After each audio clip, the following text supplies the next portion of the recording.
Hello again guys, it's Keith with Bulletproof RC. And I'm back with you to share an update on the SCX10 Builder's Kit. I've done a number of upgrades to this vehicle since my last video, and I thought I'd just do a video and bring you guys up to speed on where I'm at and my thoughts on this vehicle. Okay guys, first on the list is tires. I like this stock tires okay, but the tread pattern seemed to pick up a lot of dirt and mud, and then when you try to climb a hill, you basically had a slick. So they're nice soft compound tires and they did okay, and they would probably work great on rocks, but in trail crawling I wanted a little bit more aggressive tread. So I went to my friends over at RC 4-Wheel Drive and I picked up some 1.9 iRock Super Swampers.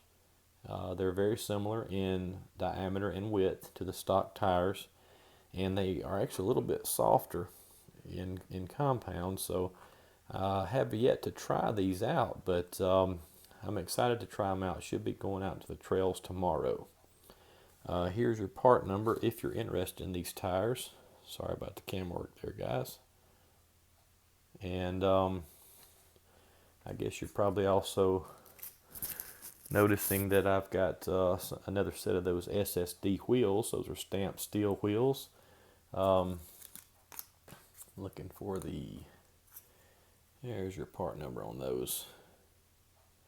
I already had a set of stamped steel wheels on the vehicle, as you remember from my previous video if you've seen it. But a little bit different not tread pattern, but a little bit different pattern on the wheel. I thought I'd try something different. And in the center of those wheels are G-made scale wheel hubs. And they're actually a two-piece design. There's a part that goes in, has a nut built into it.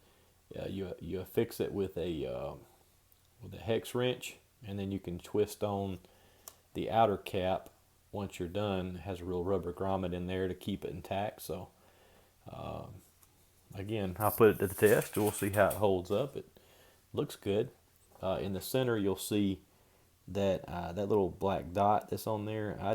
Or that wasn't on there in the beginning. I took a hole punch and a piece of carbon fiber vinyl, and I punched out that to make a little center dot in the center, just to give a little bit more realism. Alright, next thing I want to talk about is the SSD wide front bumper. It's the rock shield. Here's your part number, guys. Pretty well known that the front bumper on this vehicle out of the box sticks out quite a ways with these location for the winch and everything. I was snagging on a lot of different things, trying to had to work on my approach angles very carefully and technically with the stock bumper, and basically bought this bumper for no other reason other than just the fact that it's low profile. And just to finish it off, I decided to go with Hot Racing aluminum silver toe shackles just to finish it off. And a pack of those Hot Racing shackles comes with 4. So I was able to put them on the rear as well. Next on the list, I'll talk about the lighting. The light bar on top,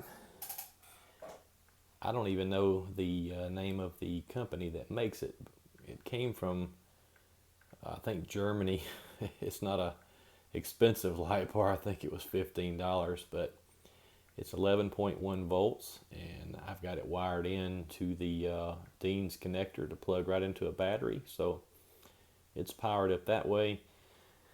The headlights are just some LEDs that I purchased off of eBay. They were 12-volt lights. I picked up some amber 3mm and white 5mm LEDs and wired up a harness, and they are going to the receiver. And in the rear, I've got red ones. It's not coming across red in the video, but those are red 5mm LEDs in the bumpers. Here's how I wired the lighting, guys. The Futaba style plugs coming straight off the receiver that I plug into the, I've got the light harness coming off the body for the front and rear lights. And then here is the harness I made that is coming off the Dean's plug that plugs in for the roof light. Just if you're wondering how that was done. Next I want to talk about the fenders that you see on the camera. These are made by a company called GRC. They were featured in a YouTube video by one of my friends on YouTube, JPRC. And when I saw these fenders on his channel, I had to have some. They fit perfectly under the body, and once the body is on, it gives a very scale effect. They're 3D printed, they are very, very detailed, and they bolt right up. I did have a little bit of a fitment issue in here on the front side where the receiver box is, but I was able to work around it. And I had to take a Dremel a little bit on the inside right here, just simply because I had changed out the front bumper, and the way that it mounts up, it was interfering with these, so I had to Dremel it out a little bit. But if you're using the stock front bumper, I doubt very seriously that you would have to modify them in any way. But they look great. I'm gonna pause the video and show you with the body. See, no more light under the fenders.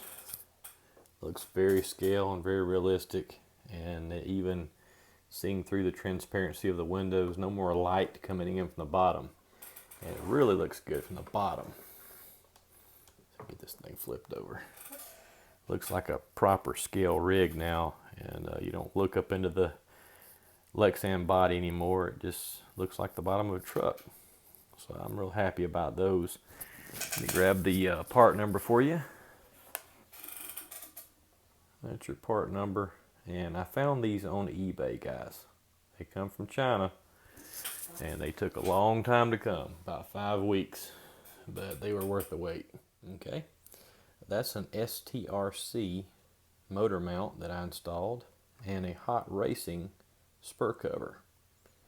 The motor mount was specifically for heat dissipation.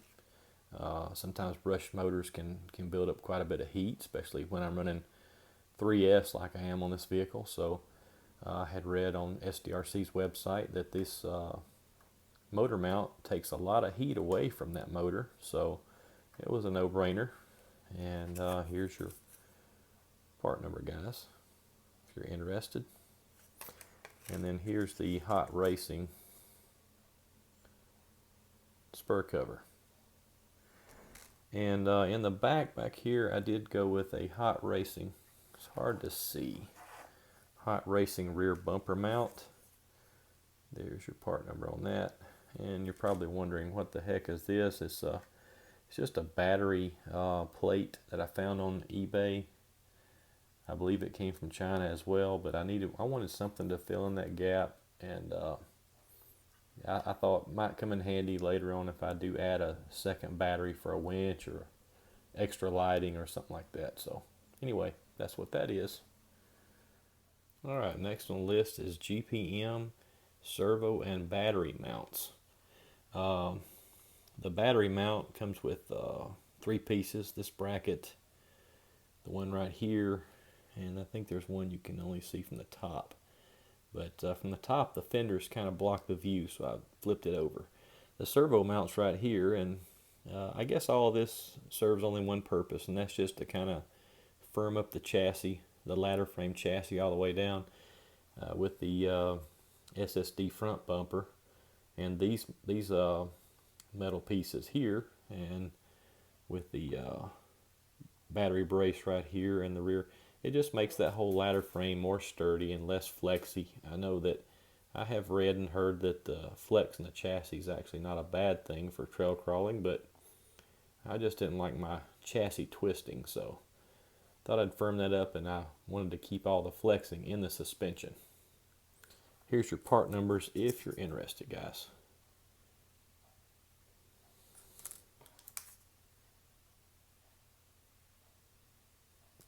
Next I want to talk about the SSD knuckles and hubs with brass weights. These are non-rotational discs that actually bolt to the front knuckles of SSD front knuckle. Here is the part number for the knuckle and the part number for the brass weight. Basically this just puts weight down low on your wheels, but it doesn't put extra stress on your drivetrain.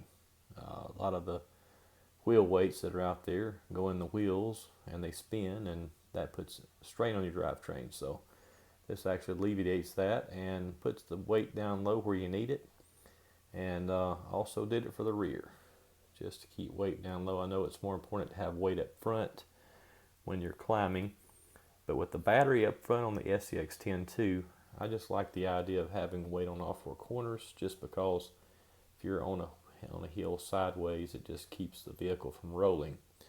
And that is SSD rear lockouts as well. They only come in black, so I like my aluminum to show up, and I guess I'm just funny about that. I like, if I'm going to invest in a RC and have aluminum products on here, I want it to show up. But what I did is I put these in some greased lightning and de-anodized them. It's funny, they matched up quite well without the black anodizing. And that'll conclude that. Okay guys, I think that'll pretty much conclude this video. Enjoying this vehicle quite a bit, having a lot of fun taking it out on the trails, my friends, and I'm gonna give it a run for its money tomorrow on some trails, and maybe we can do a video later and let you know how I like the tires and the new setup with the SSD wheel weights and all. But until then, like and subscribe if the shoe fits, and have a great day.